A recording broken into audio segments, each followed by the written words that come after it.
처음에 살 때 이 근거를 충분히 갖고 있지 않으면은 그 다음에 굉장히 흔들리게 됩니다. 저점 매수, 고점 매도를 해야 될 주식 투자의 전략이 반대로 고점 매수, 저점 매도가 될 수도 있습니다. 안녕하세요. 한국경제 임낙근입니다. 오늘은 한국의 대표적인 가치투자가죠. 최준철 VIP 자산운용 대표 모시고 가치투자, 그 다음에 전반적인 증시 관련해서 말씀 나눠보도록 하겠습니다. 대표님 안녕하세요. 네, 반갑습니다. 네, 1세대 가치투자가로 유명한 분이시죠. 이채원 한국투자밸류 자산운용 대표가 퇴임을 선언하셨어요. 근데 대표님께서는 또 차세대 가치투자가로서 어깨가 무거우실 것 같은데. 저한테는 이제 2001년도부터 계속 뵀었던 저한테 스승님이시고요. 사실 가치 투자라고 하는 게 그렇게 꽃길만 있는 게 아니라서 사실 여러 부침이 있고 그 부침들을 잘 넘겨 오셨는데, 사실 최근 몇 년간 가치 투자 시장이 워낙 어렵다 보니까 이런 좀 황당한 일들이 또 생기는구나. 이래서 제가 사실 이 소식을 듣고 며칠간 굉장히 좀 멘탈이 나가 있었을 정도로 저한테는 좀 충격적이고, 그리고 저도 좀 돌아보게 되는 그런 소식이었습니다. 근데 평소에 이채원 대표랑 연이 깊으셨나요? 제가 대학생 때 저희가 기업 분석 자료들을 주식 사이트 이런 데다 이제 올렸었는데, 그걸 마침 이제 이채원 사장님께서 당시에 보셔가지고 저희를 이제 한번 불러서 얘기를 들어보려고 하셨는데, 또 마침 저희가 그때 워낙에 가치 투자의 대명사셨기 때문에 이제 겁도 없이 이제 연락을 드려가지고 한번 뵙고 싶다고, 그게 딱 맞아 떨어져서 그때 처음으로 뵙게 되고, 그 이후로는 20년 가까이 거의 한 달에 한 번 이상 이렇게 뵙고 가치 투자에 대한 얘기, 주식에 대한 얘기 나누고, 뭐 사실 저희가 많이 배웠었죠. 그래서 저희 스승님이라고 제가 부를 수밖에 없는 그런 분입니다. 가치 투자의 거목이셨죠. 네, 최근에 코스피가 3000 시대에 네. 들어갔잖아요. 근데 오늘은 물론 한 3%대 지금 빠지고 있긴 한데 어떻게 보셨나요? 제가 96년도에 주식을 처음 시작을 했었고요. 그리고 2003년도에 이제 투자자문사를 출범을 했었었는데, 네. 당시에 가장 많이 들었던 얘기 두 가지가, 하나는 한국에선 가치 투자가 안 된다, 그런 회의론을 많이 들었고요. 그 다음으로 많이 들었던 말이 한국의 코스피 지수는 절대 1000을 넘을 수가 없다라는 얘기였었습니다.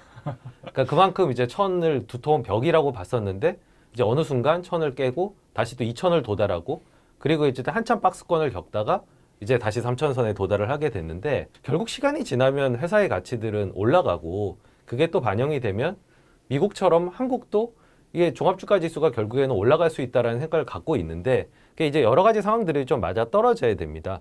근데 이제 코로나 상황이 오히려 이 증시를 후퇴시킬 줄 알았는데, 반대로 시장 참여를 늘리고 이제 회사들이 또 다시 이제 부각되는 계기가 되면서 오히려 3000선을 넘어서, 사실 그때 상황을 생각해 보면 네. 참 3000, 이제 드디어 여기를 도달을 했구나라는 좀 감개무량한 그런 느낌이 듭니다. 근데 이게 이렇게 시장이 과열되면서 또 새해에도 이 가치주냐 아니면 성장주냐, 이런 또 논쟁이 또 벌어지고 있는 것 같아요. 그러니까 가치주 하면은 이제 통상 생각하시는 게, 성장 전망은 없는데 싼 주식을 들고 이게 제값을 받을 때까지 버티는 투자라고들 많이 생각을 하시는데, 실제로는 그렇지 않고요. 회사가 성장을 하고 이익이 늘어나야 결국에는 주가가 올라가는 건데, 이 성장을 대부분은 아직 모르는 상태에 놓여 있는 그 시기의 주식을 저희가 가치주라고 부르는 거고요. 지금 그 성장이 이미 눈으로 보여지고 있고 많은 사람들의 관심을 받고 있고 이미 주가로 많이 반영이 된, 그러니까 소위 지금 뭐 검색 순위 상위에 올라가 있다든지 많이 회자가 되는 그런 주식을 보통 이제 성장주라고 하는데, 이제 성장주라고 하면 성장이 있냐 없냐 이래서 저는 성장주라는 표현보다는 대부분 좀 모멘텀을 이미 타고 있는, 근데 가치 투자하는 사람들은 모멘텀을 쫓아가기보다는 좀 더 남들이 모르는 거를 발굴해서 기다리다가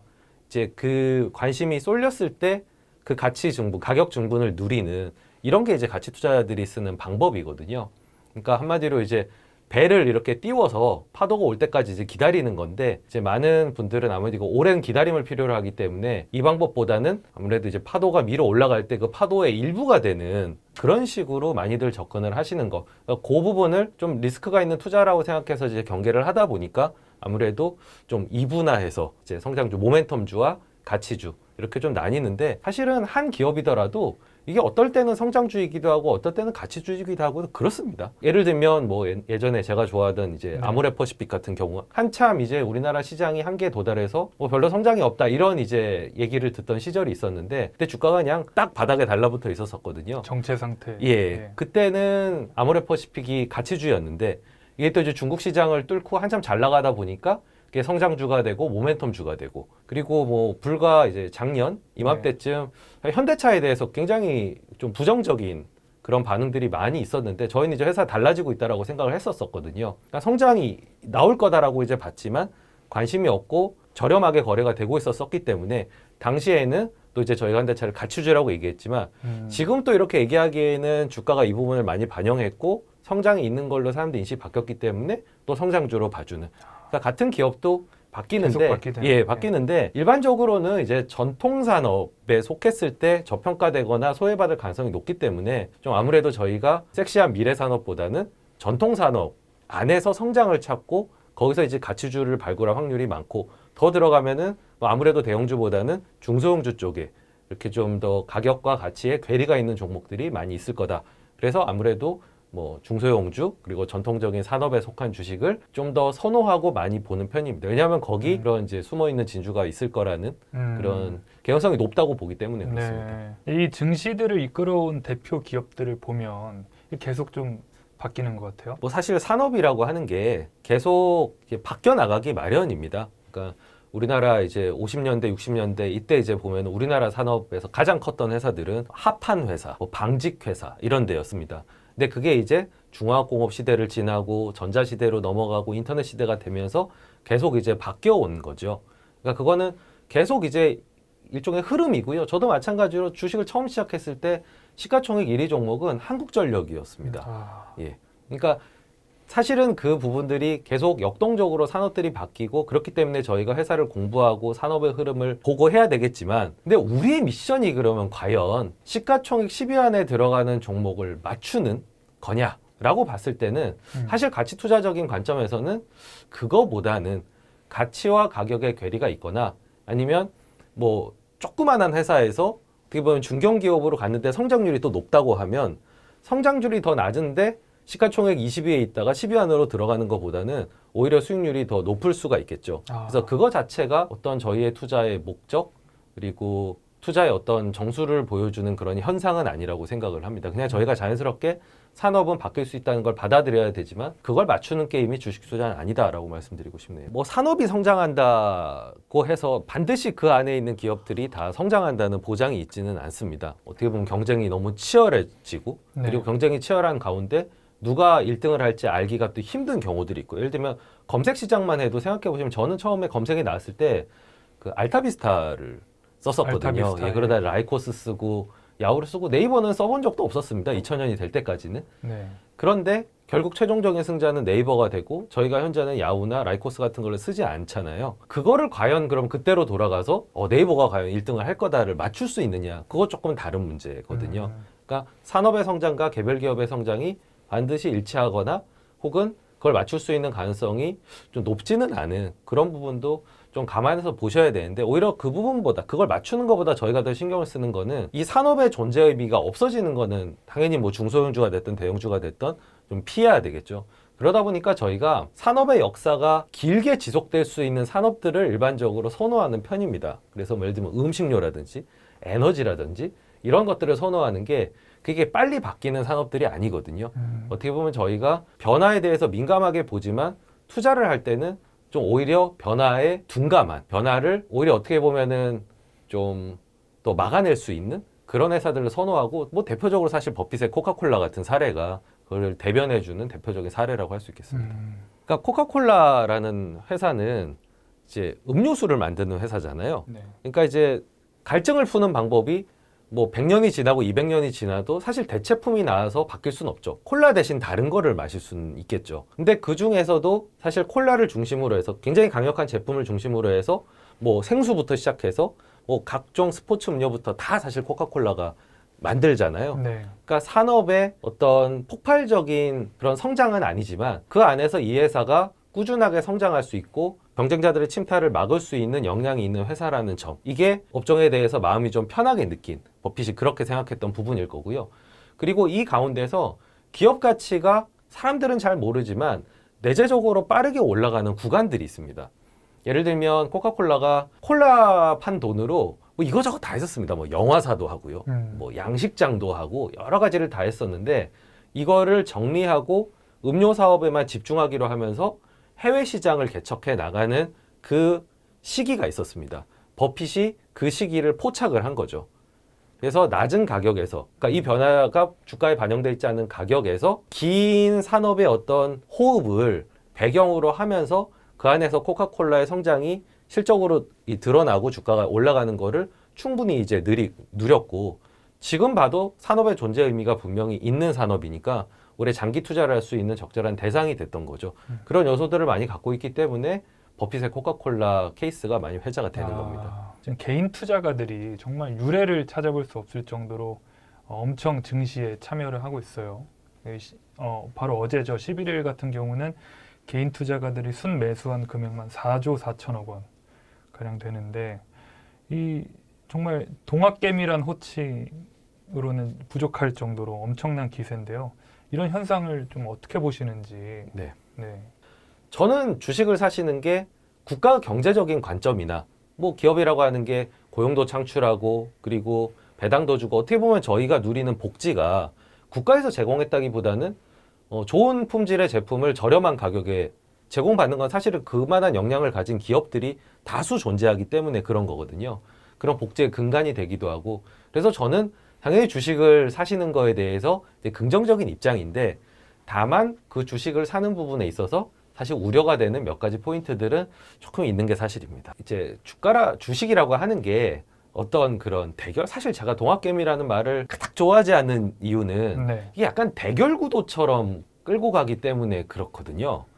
사실 주식이라고 하는 거는 저희가 매일매일 사는 사람과 파는 사람이 있기 때문이지만, 저희가 부동산을 살 때 사고 파는 그 주체들을 어떻게 보면 경쟁 상대 내지는 적이라고 생각하기보다는 그 집이 정말로 가치가 있고 내가 이걸 좀 싸게 사느냐 아니면 이게 좀 오를 거냐, 이걸 기준으로 해서, 그러니까 실체를 기준으로 해서 많이 생각들을 하시잖아요. 네. 저희가 집문서를 보면서 집문서를 이 사람한테 넘기고 내가 이걸 비싸게 팔아야지 보다는 사실 집문서를 보면서 집이라는 실체를 떠올린단 말이죠. 집문서를 갖고 있지만 사실은 집을 갖고 있다고 생각을 하는 겁니다. 그런데 많은 주식 투자하시는 분들이 주식을 보면서 회사를 갖고 있다고 생각하지 않고 내가 조만간 팔게 될 그냥 종이 쪽지라고 생각하는, 이게 또 전산화가 되면서 더 약간 게임 같아진 숫자로 예, 숫자 사이버머니 같아진. 같은. 그러니까 이게 경쟁 구도라고 자꾸 생각을 해서 이거를 네. 대결 구도로 만들어 가는데, 사실 그 대결 구도 하에서 투자 방법을 찾는 게 능사가 아니라 사실 이거의 실체가 되는 기업에 대해서 충분히 분석하고 알고, 그리고 어떤 성장 요인을 갖고 있는지, 그리고 충분한 어떤 재무 건전성을 갖고 있는지, 이런 것들을 꼼꼼하게 집이나 하다못해 컴퓨터 살 때처럼 꼼꼼하게 보고 사셔야 되는데, 과연 그런 과정을 충실하게 밟고 있느냐에 대해서는 조금 다 그런 거는 아닌 것 같다라는 좀 우려가 좀 들고요. 전체 시장으로 봤을 땐, 이거 가치 투자적 관점이긴 하지만 전체 시장으로 봤을 땐 좀 더 관심이 없을 때, 가격이 낮을 때 사는 게 투자가 안전해지고 그만큼 기대할 수 있는 수익률도 높아지게 됩니다. 근데 대부분은 이제 주가가 많이 올라가고 계속 기세를 보일 때 거기에 이제 올라타고 싶어들 하시거든요. 모멘텀 투자. 예, 모멘텀에 아무래도 이렇게 편승하게 되는데, 그 모멘텀이 계속 유지가 되면 상관없지만 그게 만약에 꺾이거나 급격하게 하락세로 돌아서게 되면은 처음에 살 때 이 근거를 충분히 갖고 있지 않으면은 그 다음에 굉장히 흔들리게 됩니다. 아, 주가가 빠지는 게 이게 내가 모르는 뭔가가 있는 거 아니야? 이렇게 생각하면은 자신이 없어지거든요. 그래서 결과적으로 그때 불안해서 팔게 되면은 저점 매수, 고점 매도를 해야 될 주식 투자의 전략이 반대로 고점 매수, 저점 매도가 될 수도 있습니다. 그런 부분들은 결국에 저는 지식적인 수준을 충분히 갖추고 샀느냐가 그 이후의 변동성을 이겨낼 수 있는 근원적인 힘이 된다고 생각하는데, 그 부분들을 좀 충실하게 밟으셨으면 좋겠다라는 생각입니다. 그래서 그런지 최근에 한 언론과 인터뷰에서 이런 말씀을 하셨어요. 지금 500만 원 투자해서 1000만 원 번 거는 카지노에서 운이 좋아서 돈을 딴 것과 다르지 않다. 이런 말씀하셨는데 그런 것도 약간 그런 우려가 담긴 그런 코멘트였다고 보면 될까요? 자, 주식 투자에 참여하시는 분들을 긍정적으로 보는 건 그냥 이 상승을 먹고 나가겠다 보다는 어떻게 보면 이번에 충분히 공부도 하시고 성공의 경험도 쌓아보시면서 평생의 재테크 수단, 자산 증식 수단으로서 좀 자리매김을 했으면 좋겠다라는 바람이 솔직한 바람이거든요. 그런데 단기적인 어떤 시각들 이런 것들로 많이들 접근을 하는 것 같고요. 그러다 보니까 긴 안목으로 보게 되는 게 투자가 되는데 짧게 어떤 예측을 기반으로 해서 어떤 시기를 저울질하고 하게 되면은 결국에 이거는 투기 쪽으로 좀 흐르게 됩니다. 그래서 대표적으로 사실 투기를 대표하는 게 사실 도박이기 때문에 사실 도박적 접근을 그러니까 지금 하시는 분들이 다 그러시다는 게 아니라 스스로 도박적 접근을 하고 있는지를 한번 돌아보셨으면 좋겠다라는 의미에서 제가 그 말씀을 드렸던 거고요. 지금 사실 조금 더 흥분되어 있는 상태라는 것도 좀 불안한 부분 중에 하나입니다. 장이 너무 뜨거워. 예, 어떻게 보면 이 주식 투자라고 하는 게 지식도 지식이지만 어떤 마인드 그리고 본인의 어떤 기질 이런 것들이 굉장히 많이 작용을 하거든요. 하다못해 저희가 뭐 타짜라고 하는 도박판에 그런 네. 분들도 사실은 되게 영화에서 그려지는 건 좀 냉철하고 냉혹하고 그리고 뭔가 바위처럼 좀 흔들림이 없고 예전에 이제 홍콩에서 나온 많은 도박 영화들 네. 뭐 도신이나 뭐 이런 거 보면 다 사실 그런 캐릭터거든요. 주식 투자도 마찬가지로 냉철한 접근을 할 필요가 있는데 지금은 다소 좀 조급한 마음에 좀 흥분이 된 상태가 아닌가. 근데 흥분된 상태면은 투자를 떠나서 모든 일에서 사실 일을 좀 그르칠 수 있는 그런 원인이 될 수도 있습니다. 그래서 조금 더 냉정함을 찾으셔야 되는 시기가 아닌가라는 생각이 들고요. 기본적으로 저는 이제 가치 투자자로서 갖고 있는 생각은 사실 긴 안목으로 제가 이 주식시장에서 살아남고 여기서 돈을 벌려면 어떻게 해야 될까 이제 이렇게 고민을 하다 보면 결국 내릴 수 있는 결론은 실수를 적게 하는 사람이 결국엔 최종적인 승자가 된다. 올라가는 종목을 많이 찾는 것보다는 실수를 줄이는. 그래서 제가 비유를 들자면은 이거 어떤 경쟁 구도의 게임이라기보다는 골프로 치면은 저는 1000홀을 치는 골프라고 생각을 하는 거죠. 근데 1000홀짜리 골프를 쳐서 이기려면은 실수를 가장 적게 하는 사람이 우승자가 되는 겁니다. 그래서 저는 접근 방법 자체가 조금 갖고 계신 생각이랑은 좀 다르고요.